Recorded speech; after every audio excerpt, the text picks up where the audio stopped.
Alors pour l'instant, on n'a pas un vrai bilan des personnes qui ont été malheureusement des victimes. En revanche, on a un bilan des opérations. Moi, j'avais pris soin avant l'événement de prépositionner un certain nombre de forces dans les endroits que nous estimions les plus vulnérables, notamment le nord du côté d'Aqua et d'Msamboro avec les risques d'inondation et de coulées de boue, et puis évidemment le sud, le grand sud, Chirongui, Bweni, Kanikeli, et on voit que notamment ces communes ont été très touchées. On a eu des images sur Facebook, notamment du côté de Kanibé, d'Mbweni, de Kanikeli, voilà. Et donc on a eu raison de se positionner comme ça. Bon, on a eu beaucoup d'actions qui ont été engagées par les forces de l'ordre avec les pompiers et les militaires secouristes. On a eu beaucoup de prises de contact. Plusieurs colonnes de renforts ont été engagées dans l'après-midi. Et pour l'instant, on a un bilan d'action qui est plutôt positif. Je ne déplore pas de victimes.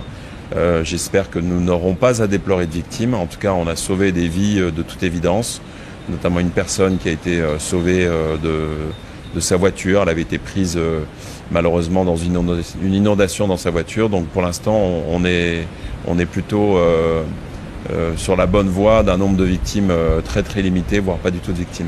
Est-ce qu'au niveau des secours, est-ce qu'il y a besoin de rajouter des effectifs supplémentaires ou pas ? Il y a toujours besoin d'avoir des effectifs. Ce qui compte, c'est par rapport aux effectifs que nous avions présents sur l'île, de les avoir affectés au bon endroit et au bon moment. Je pense que la stratégie que nous avons eue avant l'événement, qui a été un événement très particulier, parce qu'en réalité, ce cyclone s'est transformé en tempête tropicale intense, s'est déstructuré.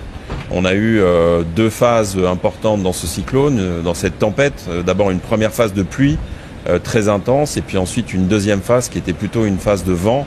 D'ailleurs, vous le constatez, il y a encore beaucoup de vent. On devrait voir cet événement passer au fur et à mesure. Il est passé à 95 km au sud de Mayotte, donc un petit peu plus près que ce que nous avions programmé avec Météo France. Et par conséquent, je pense que la stratégie a été la bonne du positionnement. On avait beaucoup de forces engagées, 1200 gendarmes, 800 policiers, 800 pompiers, disposés dans tous les endroits où nous estimons encore une fois qu'il y avait des risques. Et je pense que cette stratégie a été la bonne. Est-ce qu'il faut plus de secours? Il en faut toujours plus. En tout cas, on aura su répondre à la nécessité d'aller vers les personnes et de leur porter secours. Alors, on est toujours en alerte rouge. Est-ce que vous envisagez de lever cette alerte et si oui, à quel moment? Écoutez, moi je pense qu'il ne faut pas lever cette alerte rouge. J'ai pris la décision de la conserver pour deux raisons. La première, vous le constatez, on a toujours des vents qui sont extrêmement forts. On a eu des pluies qui le sont tout autant. On risque d'avoir des phénomènes d'écoulement qui vont durer encore tard dans la journée, le temps que ce ruissellement qui vient des hauteurs redescende vers la côte. Donc on risque d'avoir des inondations importantes. Deuxièmement, on va rentrer à partir de demain dans un événement de Kashkazi, un événement de mousson, avec des pluies très importantes sur un territoire qui est très fragilisé.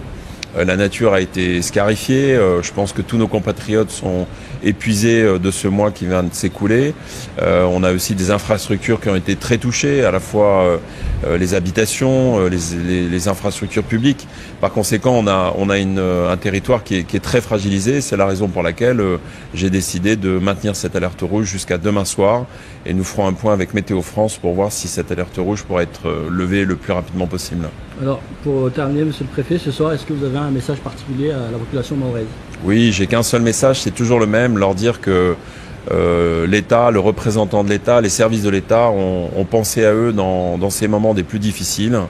Notre fonction première, c'est de protéger, c'est de secourir. On a fait tout ce que nous pouvions pour atteindre cette mission. J'espère qu'elle sera satisfaite dans ses principales actions. En tout cas, c'est des pensées à la fois de soutien, de courage, de compassion, de présence que je souhaite avoir vis-à-vis des populations, quelles qu'elles soient, et leur dire que la fonction de l'État, encore une fois, c'est de protéger. Et je pense que nous devons continuer à travailler de cette façon-là.